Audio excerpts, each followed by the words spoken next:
राहुल गांधी, वो नाम जिसे गांधी परिवार देश का लाडला बनाना चाहता है।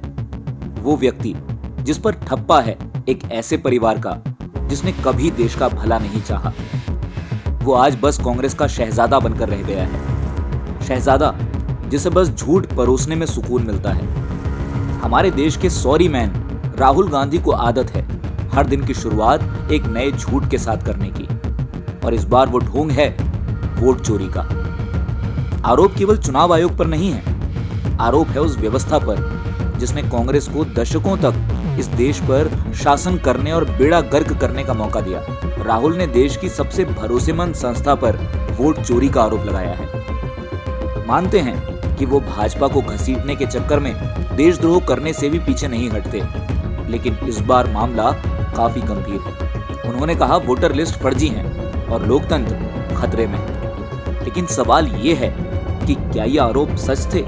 बड़े स्टाइल में सोनिया गांधी के सुपुत्र ने पत्रिका लेकर चुनाव आयोग पर आरोप गढ़े, लेकिन जब आयोग ने राहुल गांधी और कांग्रेस को बुलाया कि आइए बातचीत करें, सबूत दीजिए, तब कांग्रेस ना गई ना ही कोई औपचारिक शिकायत दर्ज कराई। आरपी एक्ट के सेक्शन 80 के तहत चुनाव परिणाम चुनौती देने का भी कोई केस फाइल नहीं हुआ।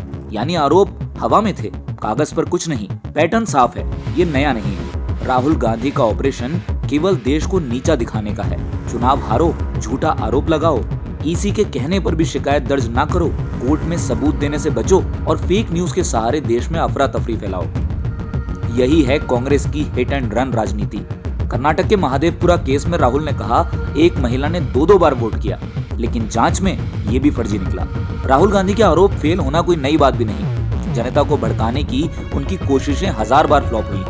चौकीदार चोर है से लेकर भारतीय सेना का मनोबल तोड़ना, ऑपरेशन सिंदूर पर शक से लेकर राम मंदिर पर नौटंकी, नोटबंदी और अब वोट चोरी, हर बार भारी भरकम आरोप। और जब जांच हो तो या तो खामोशी या फिर माफी। जिस व्यक्ति को जनता ने आज तक रक्षाबंधन, दिवाली मनाते नहीं देखा, वो हिंदुओं को SC ST में बांटने की बात करता है। खैर, ये कुछ नया नहीं है। इंसान वही करता है जो उसने अपने दादी दादा से सीखा हो। 90 से ज्यादा चुनाव हारने के बाद कांग्रेस के पास बस एक रणनीति बची है। हार को छुपाने के लिए सिस्टम को कटघरे में खड़ा करो और असफलता को साजिश में बदल दो।